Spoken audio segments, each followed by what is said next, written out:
Hola, gracia y paz de lo alto sobre todos y cada uno de ustedes. Continuamos con nuestra serie de por qué creer en Yeshua. Y hasta ahora hemos dado 6 importantísimos argumentos que nos llevan a consolidar una base sólida sobre la cual fundamentar nuestra fe y creer en el Señor Yeshua. Lo que hemos expuesto hasta ahora no es un criterio personal o propio. Todo está sustentado en la palabra de Dios. Así que cada argumento que hemos dado ha sido porque el Espíritu Santo de Dios lo ha avalado con su respaldo y su testimonio de las Sagradas Escrituras. En esta oportunidad, el tema que estaremos tocando es que el Señor Yeshua es la justicia de Dios. Y vamos a ver a lo largo de este estudio por qué el Señor se convirtió en la justicia que el Padre envió aquí a la tierra y que todos nosotros necesitábamos. Así que, sin más preámbulos, sigamos adelante. En Romanos capítulo 3, versículos 21 al 23 dice lo siguiente: Pero ahora, aparte de la ley, se ha manifestado la justicia de Dios, testificada por la ley y por los profetas, la justicia de Dios por medio de la fe en Yeshua el ungido, para todos los que creen en él, porque no hay diferencia, por cuanto todos pecaron y están destituidos de la gloria de Dios. Es importante, este es uno de los tantos versículos que testifican o testimonian que el Señor Yeshua fue el enviado de Dios para traer la justicia prometida aquí a la tierra. Pudimos haber tomado otro versículo, pero este es muy importante. Veamos. Está hablando Pablo acerca de que la ley que rigió a los judíos durante muchos años, y debo decir que aún rige a los judíos porque ellos todavía no se han convertido a la fe en el ungido, que gobernó, como dijo, a los judíos por mucho tiempo. Esta ley fue desechada por Dios, no porque la ley fuera inservible. La ley en realidad es útil para el propósito de Dios. Mas, sin embargo, fue desechada porque los judíos no pudieron alcanzar, como veremos más adelante en este estudio, la justicia prometida por Dios por medio de la ley. Entonces, en consecuencia, Dios necesitaba enviar de alguna manera un salvoconducto para el creyente, ya no amparado en su propio esfuerzo para alcanzar esa justicia, sino en base al esfuerzo de otro que sí logró alcanzarla. Y el creer en ese otro que sí logró alcanzarla, que es el Señor Yeshua, es lo que hace que nosotros participemos de esa justicia.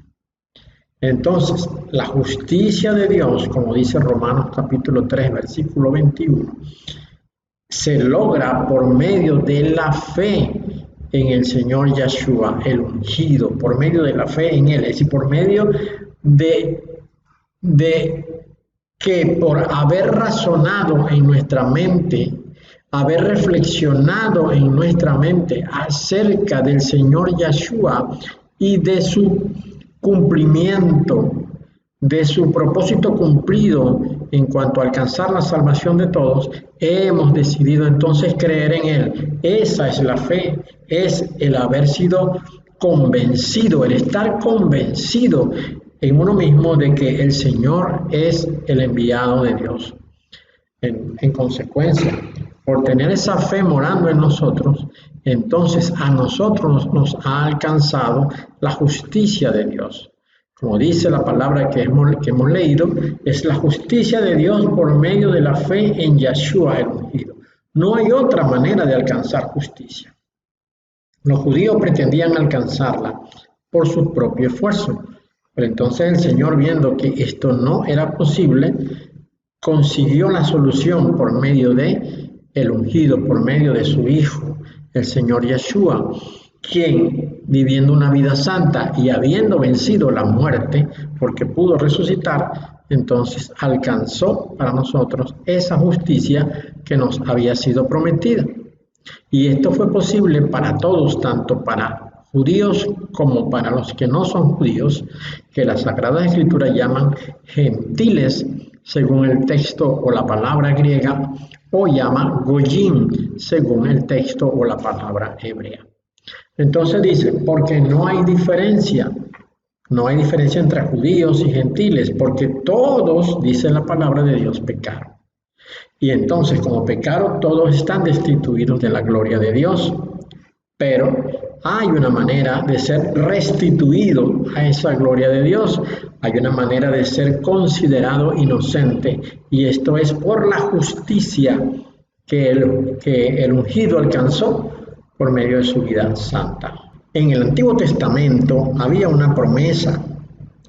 Esta promesa se encuentra en Deuteronomio capítulo 6, versículo 25, que dice lo siguiente: y tendremos justicia cuando cuidemos de poner por obra todos estos mandamientos delante de Yahweh nuestro Dios, como Él nos ha mandado.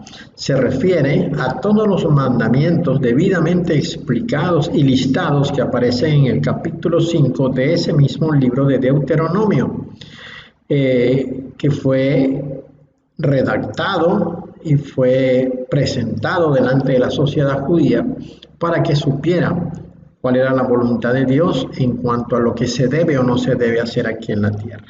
Lo que no se debe hacer es considerado una injusticia, es decir, se sale dentro del canon o patrón de santidad moral que Dios había dado y se coloca ahora en una situación de mucho riesgo en cuanto a la condenación que hay por practicar este tipo de cosas.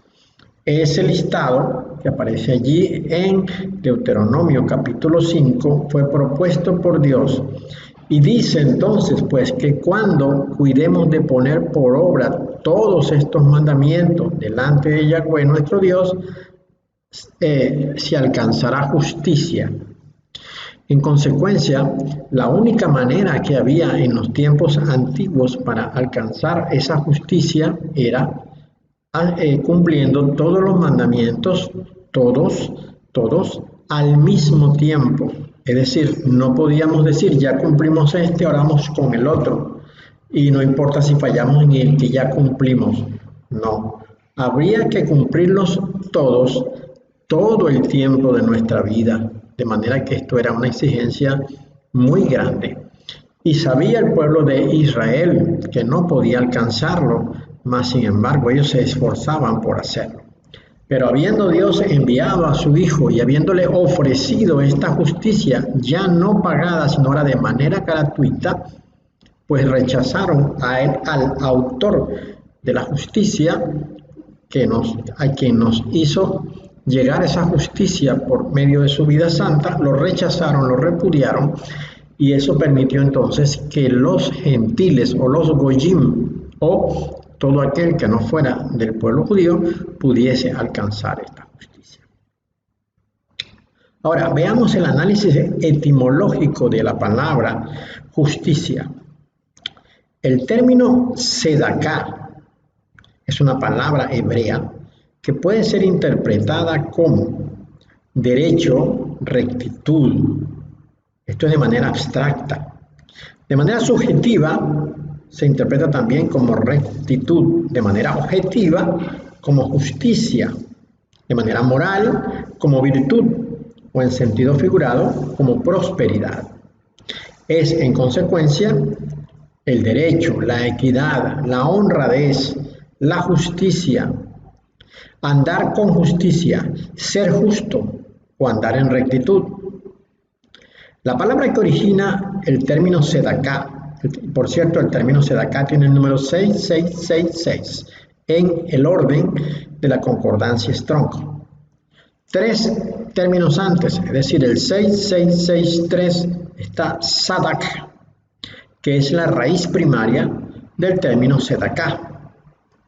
Esta palabra significa ser derecho, es decir, andar en rectitud, en sentido moral, absolver o calificar como justamente. hacer justicia, justificar, justo, purificar. El término 6662, que es Sadik, proviene también del 663 y significa justo, derecho, recto. Entonces, por medio de la Sedaká, que se origina en Sadak, Dios nos hace a nosotros Sadik, es decir, justos o justificados, ¿verdad? Porque realmente justo hay uno solo que entre los hombres, que es el Señor Yeshua. Los demás, por gracia, por causa de Él y por su victoria sobre el pecado y la muerte, nosotros podemos ser considerados Sadik, es decir, justos.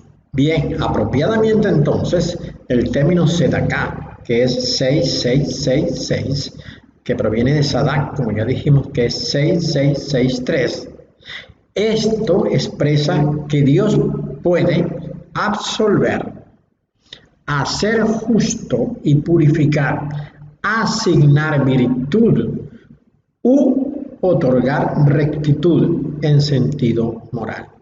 Todo esto lo hace Dios por medio del Señor Yeshua, porque si Él no hubiese podido vencer la muerte y el pecado, si Él no hubiese podido ser considerado digno en sí mismo, porque Él, por su propia naturaleza y esfuerzo, y su amor por la humanidad y su visión objetiva sobre el propósito de Dios, pudo lograr que todas estas cosas fuesen cumplidas. Es decir, Dios absuelve, es decir, cuando dice absuelve es que quita de culpa, elimina la condición de reo de cada uno de nosotros. También nos hace justos o nos justifica y nos purifica, porque sin esto sería posible estar en su presencia. También Dios nos hace virtuosos, es decir, nos hace dignos de tener virtud. Y luego nos otorga rectitud, que sería la palabra correcta para hacer un sinónimo de estar derecho. Estar derecho delante de Dios es ser recto en sentido moral y figurado, en sentido moral. Es ser recto. Cuando dice ser recto es que pues mantiene la vertical, que en sentido literal sería no caer, pero en sentido moral significa que ha sido considerado que tiene virtud. Pero esto no por obra de nosotros mismos, sino por la obra del Señor Yeshua, porque Él es la justicia de Dios. Acabamos de leer el texto que está en Deuteronomio capítulo 6, versículo 25, que dice: y tendremos justicia cuando cuidemos de poner por obra todos estos mandamientos como Él nos ha mandado. Y dijimos que esta era una promesa de Dios para el pueblo de Israel. Es decir, sería considerado cada uno como justo o sería justificado aquel que nunca fallara a ninguno de los mandamientos en toda su vida. Como sabemos, el único que pudo cumplir esto fue el Señor Yeshua. Él nunca pecó en sus 33 y tantos años de vida. Nunca pecó, de manera que Él, delante de Dios, es el justo y el que justifica. Nosotros no podemos ser justos, pero sí podemos ser justificados cuando la justicia de Dios se aplica sobre nosotros. Ahora, Romanos 9, capítulo 9, versículos 30 al 33 nos dice: ¿qué pues diremos? Que los gentiles que no iban tras la justicia han alcanzado la justicia, es decir, la justicia que es por fe. Pero, o sea, más Israel, que iba tras una ley de justicia, no la alcanzó. ¿Por qué? Porque iban tras ella no por fe, sino como por obras de la ley, pues tropezaron en la piedra de tropiezo, como está escrito: he aquí pongo en Sión piedra de tropiezo y roca de caída, y el que creyere en él no será avergonzado. Entendemos con esto que los judíos procuraban alcanzar la justicia que Dios le había prometido, tal cual como está escrito, haciendo todos los mandamientos todo el tiempo.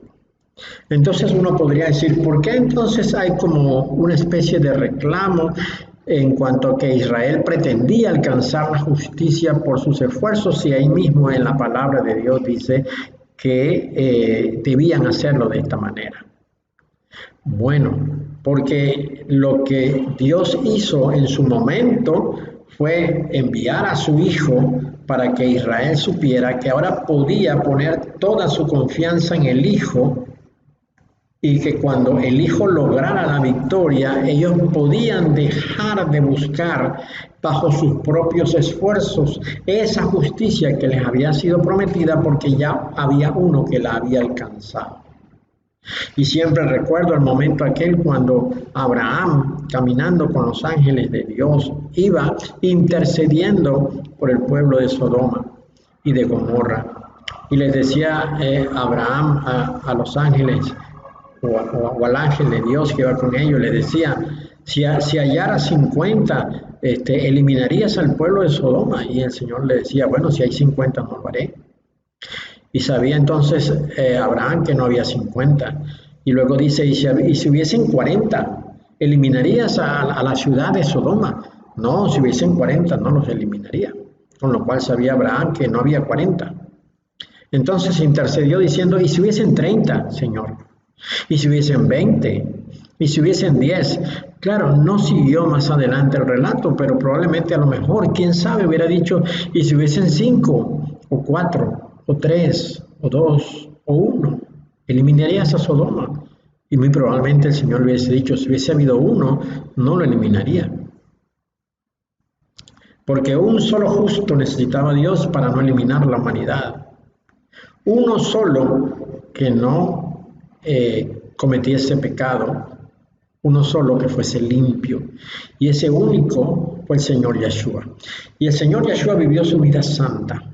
Claro, el Señor fue llevado a juicio y fue acusado injustamente y falsamente de unos crímenes que no había cometido y fue inmediatamente sentenciado a muerte. Y yo entiendo que en ese momento pues Israel entraría, o Jerusalén entraría a lo mejor en una especie de desencanto, pues porque pensarían, bueno, es él que nos había prometido librarnos, ahora está muriendo. Y luego cuando lo vieron colgando de la cruz y cuando lo bajaron, pensó, bueno, toda esperanza se acabó. Pero a él le guardaron en una tumba y sellaron la tumba con una piedra. Y a los 3 días la tumba estaba vacía. E inmediatamente se corrió por toda la ciudad el testimonio de que había resucitado. Y esto fue notorio delante de todos. Y los apóstoles estaban allí para contar la verdad, para decir sí, Él resucitó. Y ellos daban testimonio de que Él resucitó. De manera entonces que la decepción inicial que tenían cuando lo vieron morir terminó por completo, porque ahora ellos sabían que Él había resucitado. Pero aún así, habiendo resucitado, en lugar de entregarse en sumisión y en adoración a aquel que resucitó, lo que hicieron fue empezar a perseguir a su iglesia y mataron a sus apóstoles. Mataron a los discípulos y los dispersaron por todo el norte de Asia hacia Grecia. Los persiguieron, los torturaron, hicieron lo que quisieron con ellos. De manera entonces que ellos menospreciaron el favor que Dios les había hecho y por eso dice la palabra que ellos tropezaron con la piedra de tropiezo que les fue puesta, la cual es el Señor Yeshua. ¿Por qué? Porque ellos iban tras esa justicia no por fe. Ellos nunca tuvieron fe en el Señor y nunca creyeron en Él. Aquí, bueno, digo yo que no me alegro porque ellos hayan tomado esa decisión, pero aplaudo que por causa de que ellos tomaron esa decisión, se nos permitió a nosotros, que no éramos judíos, poder entrar en esa gracia que Dios estaba abriendo al mundo entero. Y a partir de aquel momento, a partir de aproximadamente marzo, abril de ese año 33, A partir de ese momento se abrió el tiempo de la gracia que todavía dura hasta este momento y que terminará cuando el número de los gentiles haya sido completado, porque hay un número para los extranjeros, para los gentiles, para los que éramos extranjeros, los que éramos gentiles, pero que ahora hemos sido hechos junto con los judíos un solo cuerpo, un solo pueblo, la nación de los santos.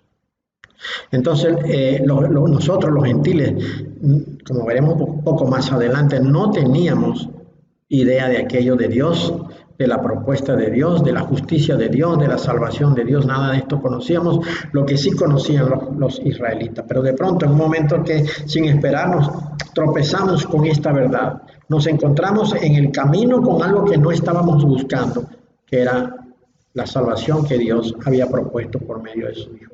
Nos encontramos con el Hijo en el camino y el Hijo nos abrazó y nos recibió porque Él dijo que Él tenía un pueblo el cual tenía que buscar. Entonces acá encontramos que se nos dice que los gentiles que no iban tras la justicia, la alcanzaron la justicia sin saber cómo nos encontramos con ella.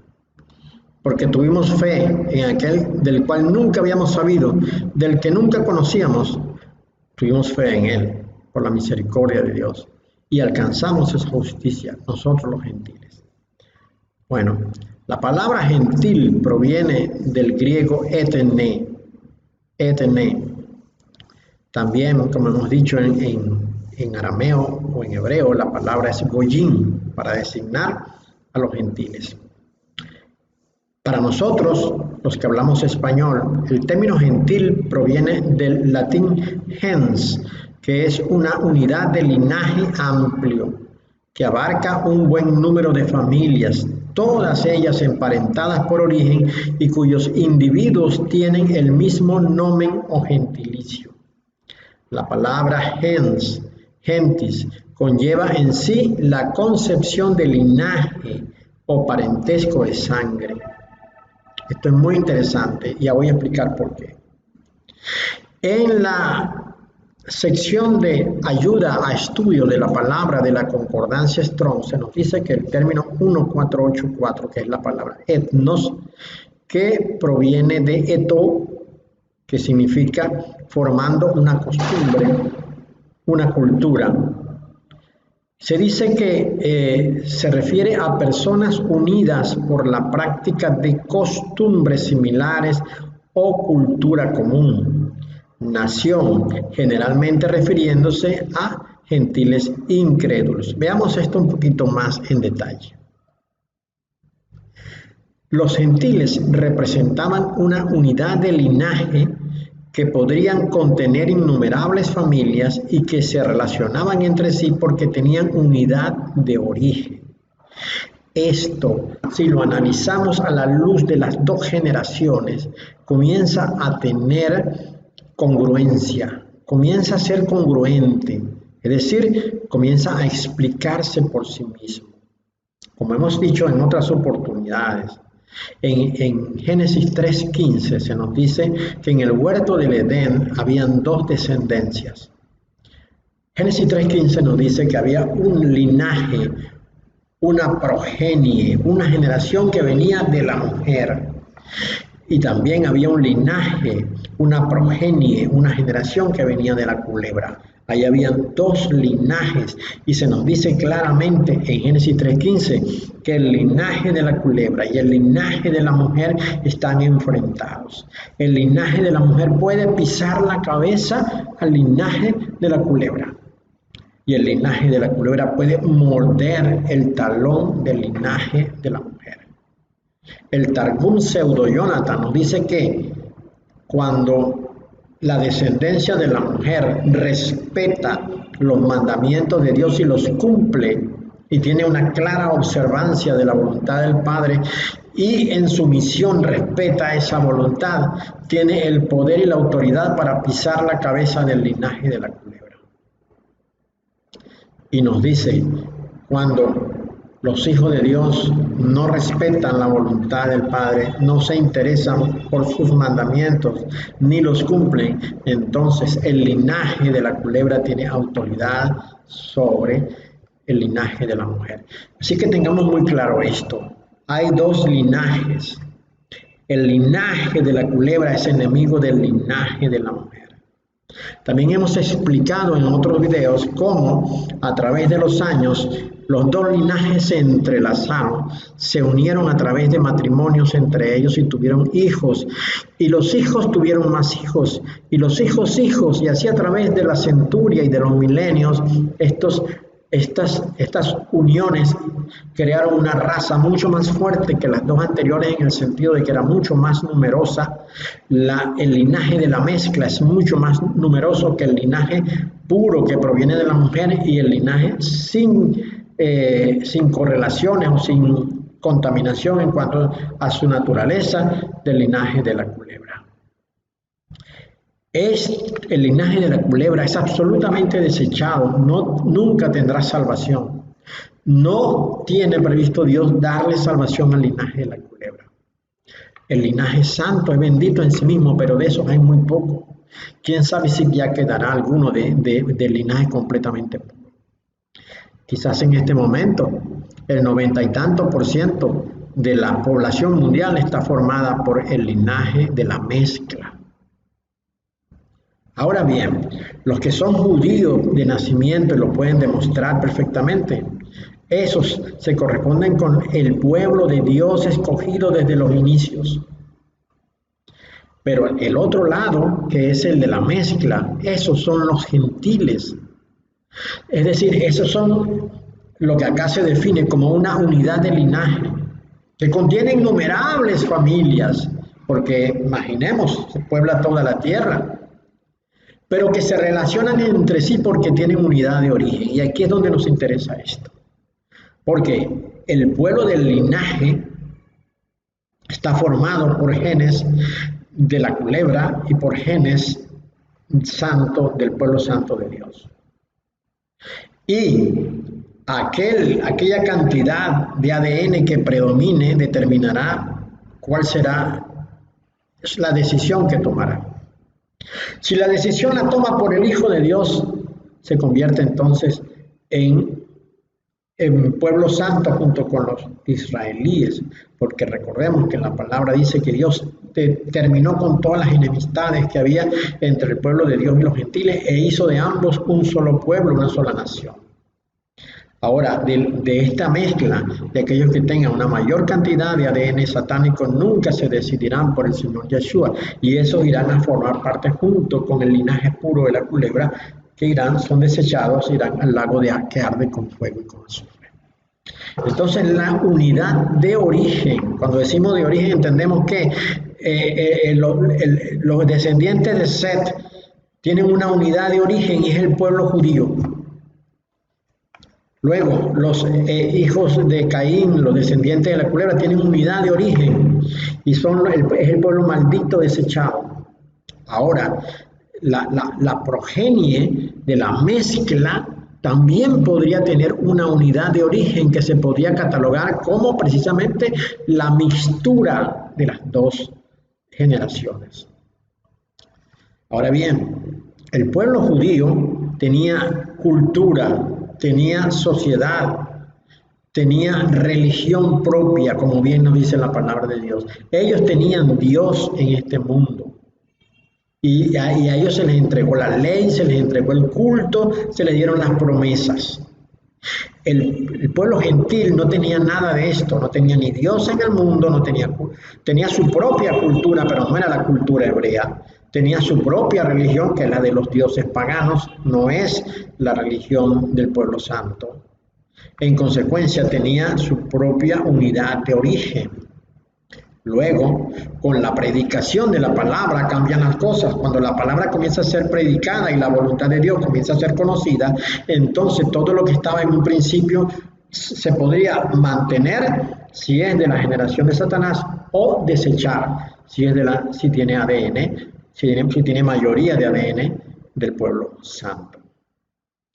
Esta unidad quedaba caracterizada por la territorialidad de sus órdenes culturales. Y esto de la territorialidad encaja perfectamente porque el pueblo judío, el pueblo de Dios, mejor dicho, no el pueblo judío, el pueblo de Dios desde Adán tenía un territorio perfectamente delimitado que era el huerto del Edén. hasta que Adán pecó y fue expulsado del huerto del Edén, y hasta que Caín mató a su hermano y fue sacado y enviado a la tierra de Nod. Entonces, Caín fue a la territorialidad de otra nación. Caín concibió familia, tuvo familia en el territorio de otra nación y tomó las costumbres de este territorio, las tomó para sí. Adán también fue sacado de allá, no sabemos a dónde fue Adán, pero sí, ciertamente Adán se quedó, porque si no las escrituras dirían otra cosa, se quedó en un lugar en que no tenía contaminación, porque de hecho todos los descendientes de Adán, desde el propio Adán hasta Matusalén, fueron una generación sin combinaciones, sin mezcla. Es a partir de Noé que se produce la mezcla, porque Noé es la familia de Noé es la primera familia reconocida en la Sagrada Escritura que tiene descendientes con diferente unidad de origen. Por ejemplo, Sem tenía como unidad de origen el pueblo santo, en tanto que Cam y Jafet tenían como unidad de origen el pueblo desechado, pues el pueblo que no era de Dios. Tan es así que cuando las familias se establecen sobre la tierra, pasan los años y los descendientes de Sem ocupan su territorio y los descendientes de Cam y Jafet ocupan el suyo, entonces es cuando han habido los enfrentamientos entre los descendientes de Cam y Jafet contra los descendientes de Sem. Y en este momento que predicamos esta palabra, que es mayo de 2021, hay en este momento en Israel un enfrentamiento entre los descendientes de Sem y los descendientes de Cam y Jafet, que son el pueblo palestino que ha bombardeado a Israel. Dice, ya para finalizar acá, sin embargo, los gentiles formados por familias de un mismo origen estaban asociados por un estatus social distinto al judío, y entre sus propósitos religiosos no estaba el alcanzar la justicia de Dios. Ciertamente, esto no enmarcaba dentro del bagaje o testimonio cultural religioso de los gentiles. Ellos no conocían la justicia de Dios y en consecuencia no pretendían alcanzarla. Por ello, Pablo, en la carta a los Efesios, capítulo 2, versículos 11 al 16, nos dice: por tanto, acordaos de que en otro tiempo vosotros, los gentiles, en cuanto a la carne, erais llamados incircuncisión por la llamada circuncisión hecha con mano en la carne. En aquel tiempo estabais sin el ungido, alejados de la ciudadanía de Israel y ajenos a los pactos de la promesa, sin esperanza y sin Dios en el mundo. Pero ahora, en el ungido Yeshua, vosotros que en otro tiempo estabais lejos, habéis sido hechos cercanos por la sangre del ungido, porque Él es nuestra paz, que de ambos pueblos hizo uno, derribando la pared intermedia de separación, aboliendo en su carne las enemistades, la ley de los mandamientos expresados en ordenanzas, para crear en sí mismo de los dos un solo y nuevo hombre, haciendo la paz y, mediante la cruz, reconciliar con Dios a ambos en un solo cuerpo, matando en ella las enemistades. Esto es lo que hablamos anteriormente. Los gentiles, en cuanto a la carne, eran llamados incircuncisión. ¿Por qué? Porque no formaban parte del pueblo judío, no tenían la misma unidad de origen. Y la circuncisión fue dada precisamente para separar de entre los pueblos de la tierra al pueblo santo de Dios, al apartado que fue escogido a partir de Abraham. A partir de Abraham, el pueblo de Israel comenzó a ser circuncidado, y esta señal era suficiente para hacer la diferencia con el resto de los goyim, o el resto de los etnos que estaban sobre la tierra, es decir, los gentiles, los que provenían de la mezcla o provenían de la línea generacional de la culebra. El propósito de Dios era precisamente hacer la separación. Pero luego nos dice: pero ahora en el ungido Yeshua, vosotros, es decir, los gentiles, que en otro tiempo estabais lejos, habéis sido hechos cercanos por la sangre del ungido. Y recordemos lo que ya decíamos anteriormente, que los gentiles, como dice acá, estaban sin el ungido, estaban alejados de la ciudadanía de Israel y ajenos a los pactos de la promesa, sin esperanza y sin Dios en este mundo. Pero el Padre, en su misericordia, nos acercó, y no solamente nos acercó, sino que nos hizo ser un solo pueblo. Ahora, ¿cuál fue el mecanismo técnico que Dios usó para esto? La justificación que se aplicó en este caso para poder hacer esto verdad. Romanos capítulo 8, versículos 3 y 4 nos dice: porque lo que era imposible para la ley, es decir, la ley no podía justificar a nadie. La ley más bien condenaba a las personas, porque las personas hacían lo que estaba prohibido en la ley, pero la ley no podía justificar. Dice que la ley era débil, porque la carne es poderosa, la carne tiene poder para anular la ley, porque donde dice no codiciarás, inmediatamente codiciamos. Donde dice no murmurarás, inmediatamente murmuramos. Donde dice no fornicarás, inmediatamente fornicamos. La carne tiene autoridad y poder sobre la ley. Dice la palabra muy claramente que la ley es débil. Entonces Dios castigó a la carne a causa del pecado. Dice Dios enviando a su Hijo en semejanza de carne de pecado. Y como consecuencia o por causa del pecado, entonces Dios aplicó el castigo sobre la carne. Dice, condenó al pecado en la carne. Es decir, Dios aplicó la justicia sobre la concupiscencia, que es la tendencia a hacer lo malo que habita en nuestra carne. Y cuando el Señor estaba siendo golpeado, cuando el Señor estaba sufriendo los 39 latigazos, cuando le encajaron, cuando le perforaron con la lanza, cuando le golpearon con varas y le escupieron, cuando le perforaron sus manos, sus pies, su cabeza. En ese momento era porque el pecado estaba siendo castigado en la carne, o la carne estaba siendo castigada como consecuencia del pecado. Y todo esto fue hecho para que la justicia de la ley se cumpliese en nosotros, porque era necesario entonces que la carne fuese castigada por todo lo que había hecho acá en este mundo, que ha llevado este mundo a la degradación.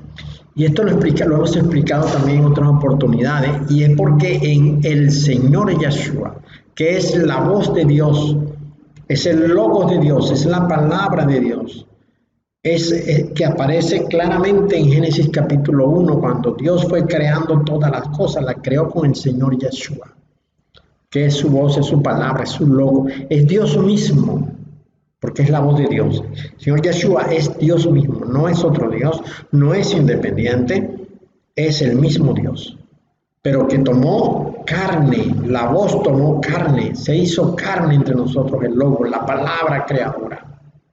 Como consecuencia de que Él era el Logos, entonces en Él está toda la creación, todo lo creado está en Él, inclusive Satanás y las huestes de maldad.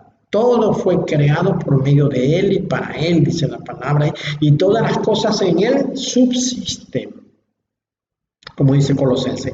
Así pues, entonces, como consecuencia de esto, Dios se castigó a sí mismo en su Hijo, y sufrió los más terribles dolores.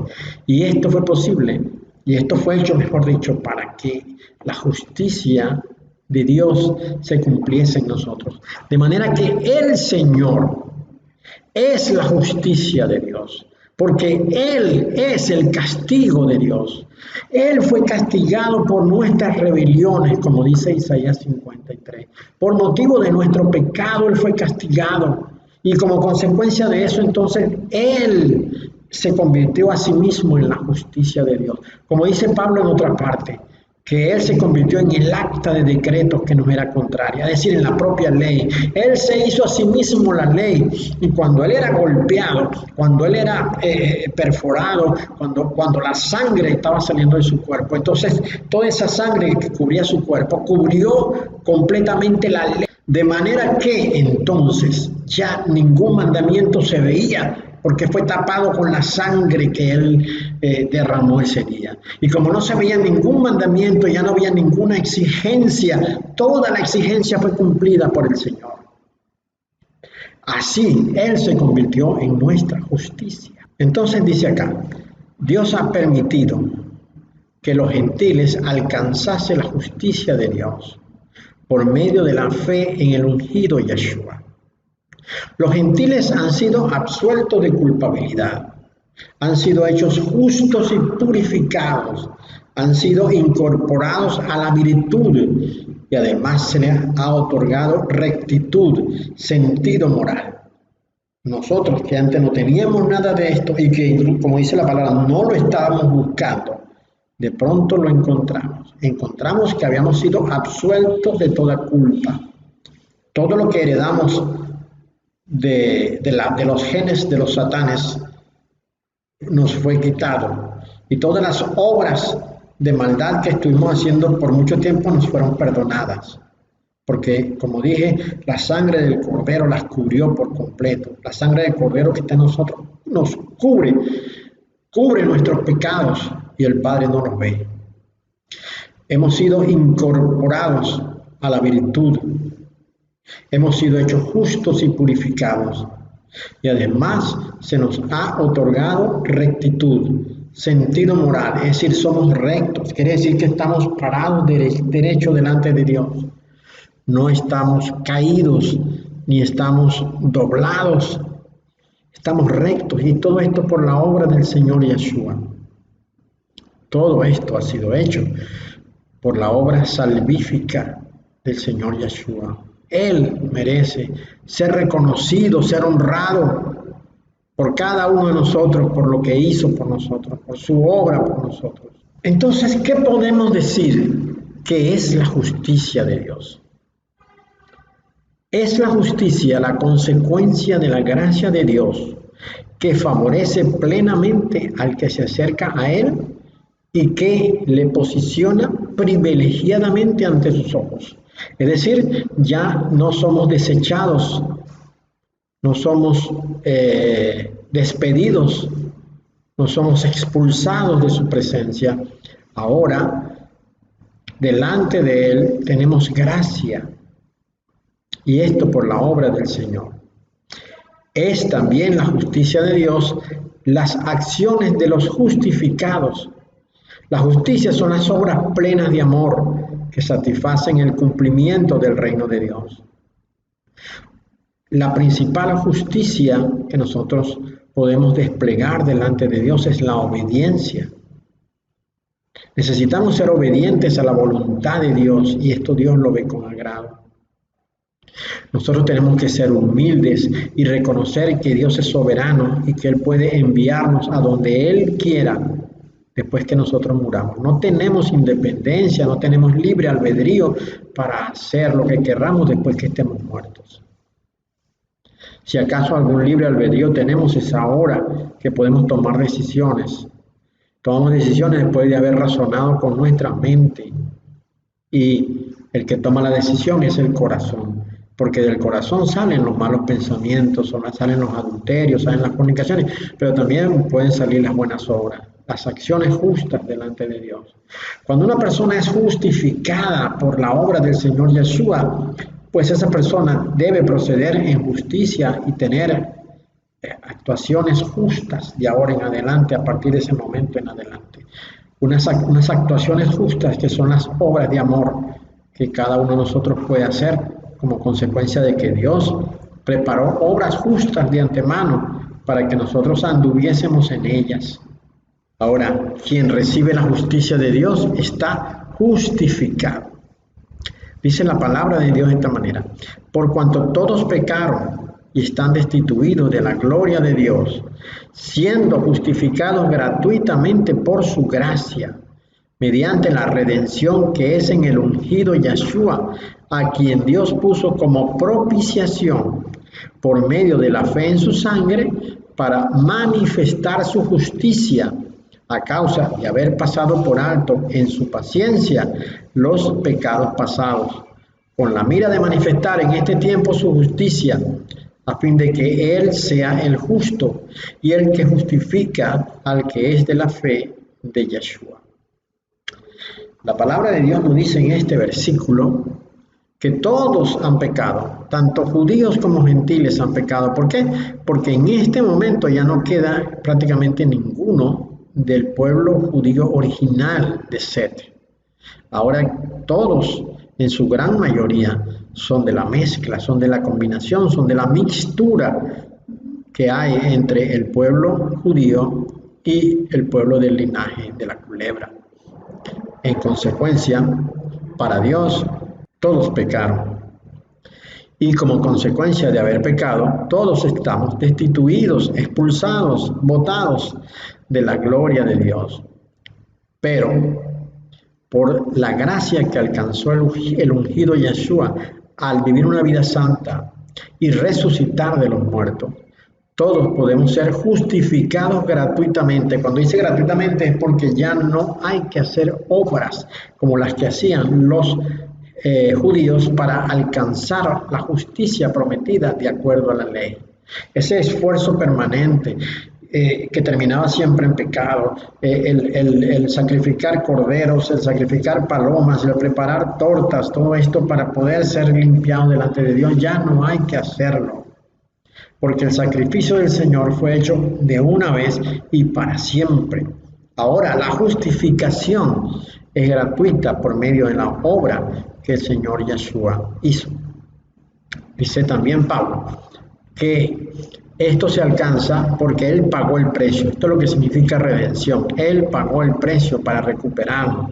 Cuando derramó su sangre, Él pagó el precio. De manera que ahora nosotros tenemos la fe en el Señor Yeshua porque su sangre fue derramada. Y era más o menos lo que explicaba hace un momento, porque el Señor se hizo a sí mismo, como dijo Pablo, se hizo el acta de los decretos que nos eran contrarios. Era como una especie de factura que teníamos por pagar como consecuencia de nuestros pecados.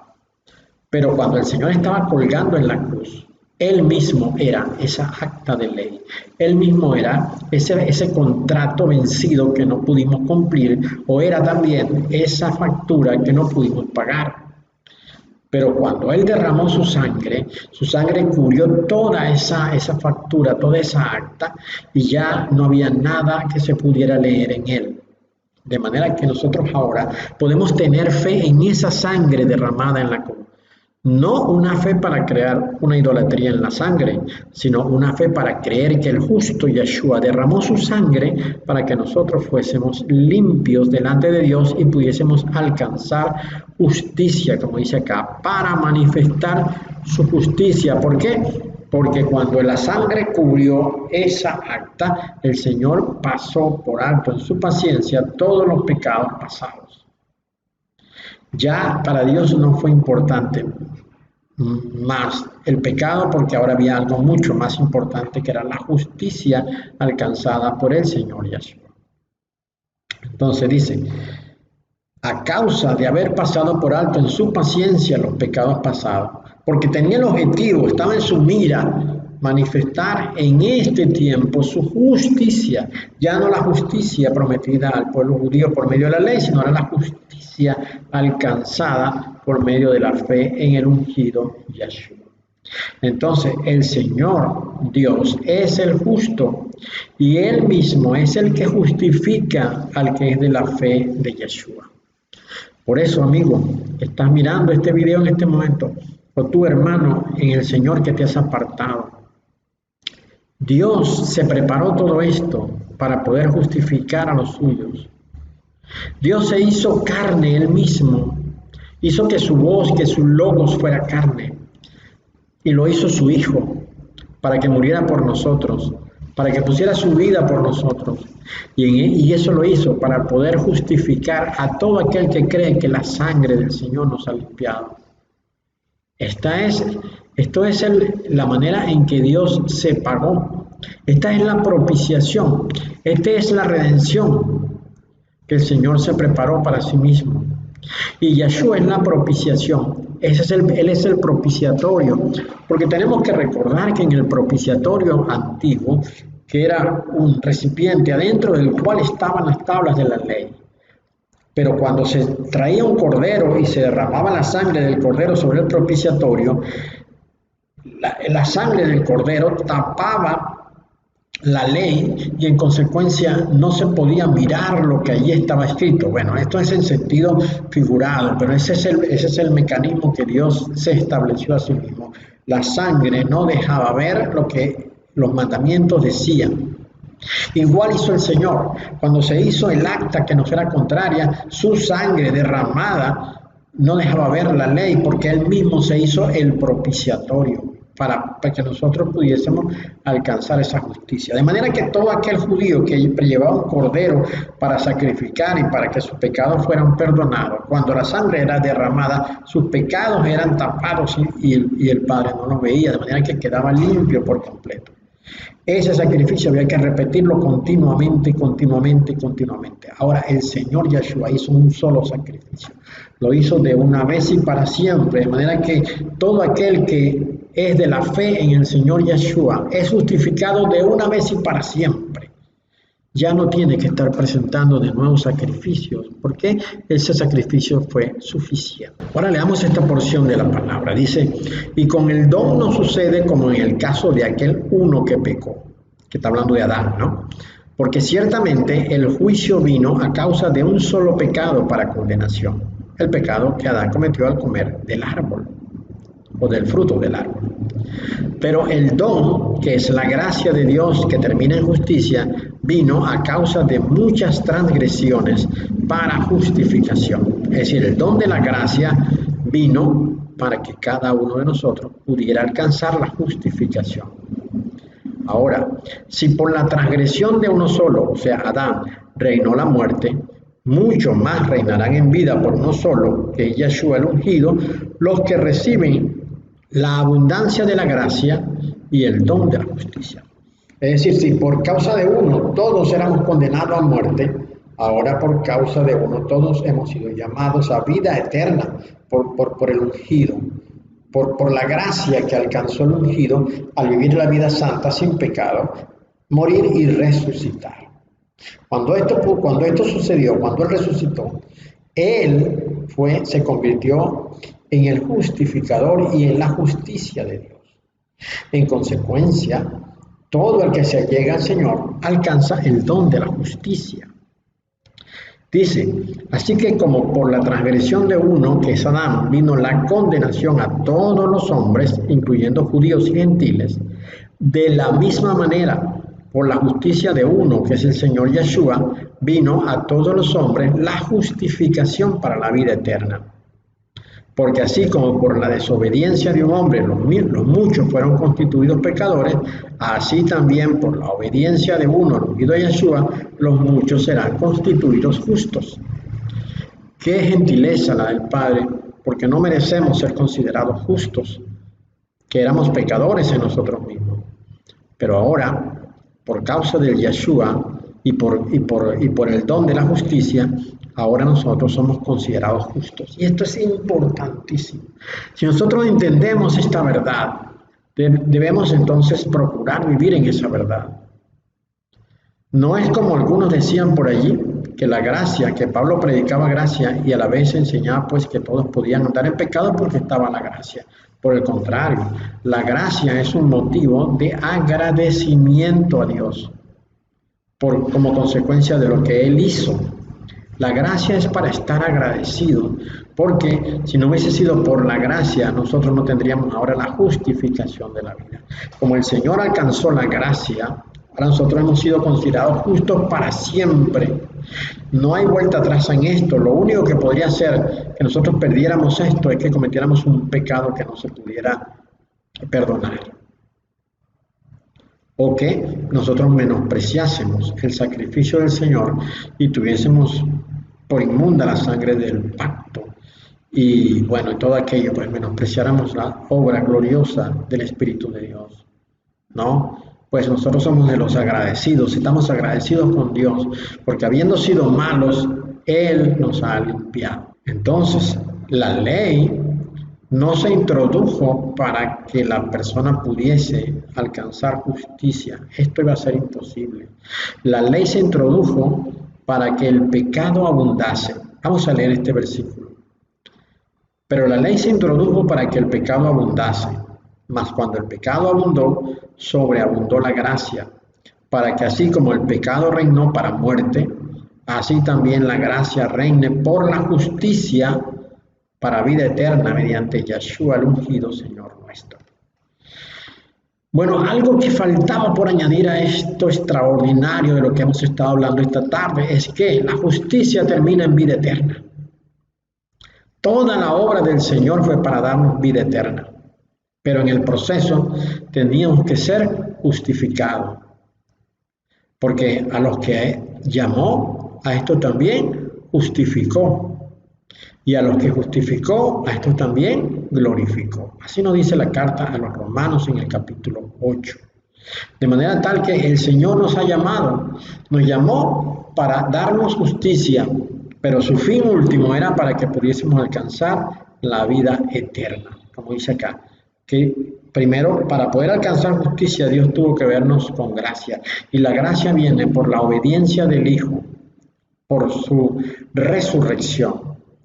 Nosotros no tenemos gracia por nosotros mismos, tenemos gracia por Él. Él alcanzó la gracia, pero como Él es la voz de Dios hecha carne, nosotros estamos en Él, porque Él es la voz creadora de Dios, así que estamos incluidos en Él. Así que cuando Dios ve al ungido, nos ve a nosotros también porque estamos en Él. Así que cuando Dios ve en gracia al ungido, nos ve en gracia a nosotros. No es por nosotros, es por Él. Pero como es por Él, entonces reina esa gracia para justicia. Y la conclusión de esa justicia es la vida eterna que se tiene por causa del ungido Yeshua. Y entonces ya para terminar, meditemos en esta palabra que está en el Salmo 15. El Señor nos manda, como dijimos anteriormente, andar en obras de justicia. ¿Qué son las obras de justicia? Las obras que hace el justo. Esas son las obras de justicia. Y las obras de justicia siempre son aprobadas por Dios. Están en su corazón. Es la que Dios nos manda hacer. El Salmo 15 dice, Yahweh, ¿quién habitará en tu tabernáculo? ¿Quién morará en tu monte santo?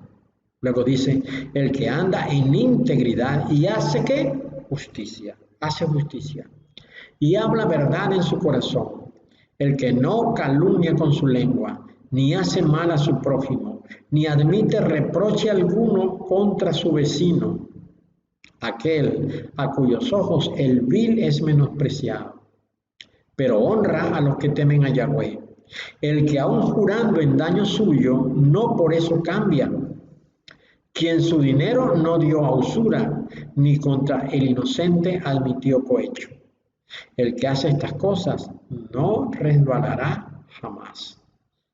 Recordemos entonces el capítulo 1 de la carta a los Hebreos, donde nos recuerda que por nuestro descuido nos estamos deslizando.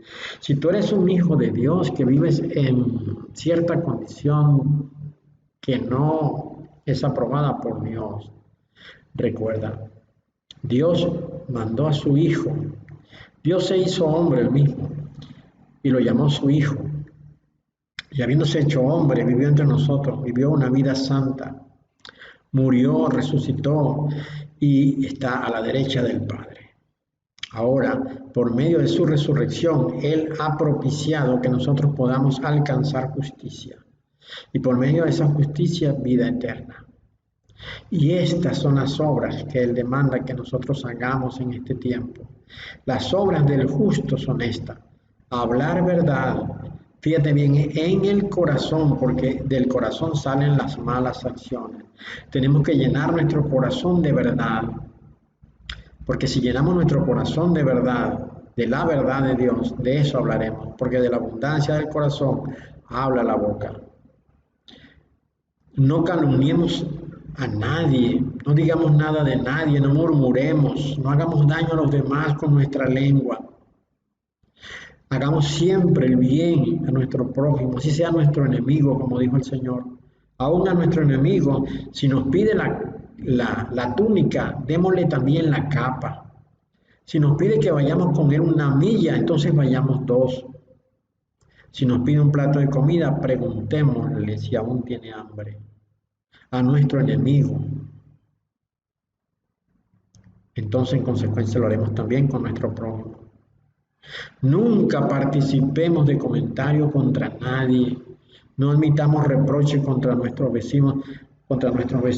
Somos tan dados a cuestionar y a murmurar y a hacer juicio y a acusar y a reprochar. La palabra dice, no admitas reproche alguno contra tu vecino.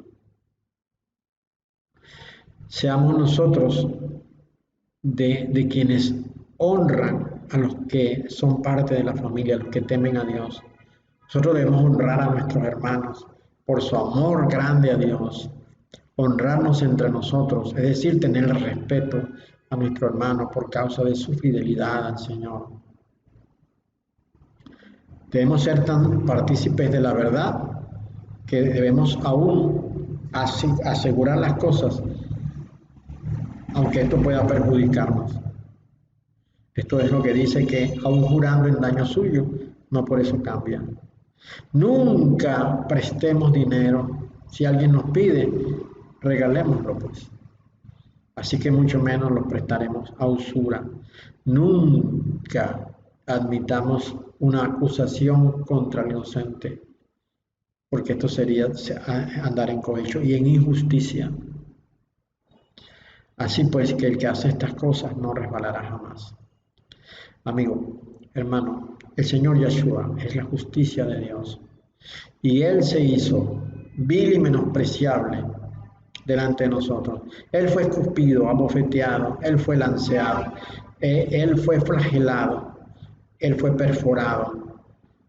Todo su cuerpo estaba bañado en sangre, sufrió la más terrible muerte por causa nuestra, para darnos justicia y a fin de cuentas para darnos la vida eterna.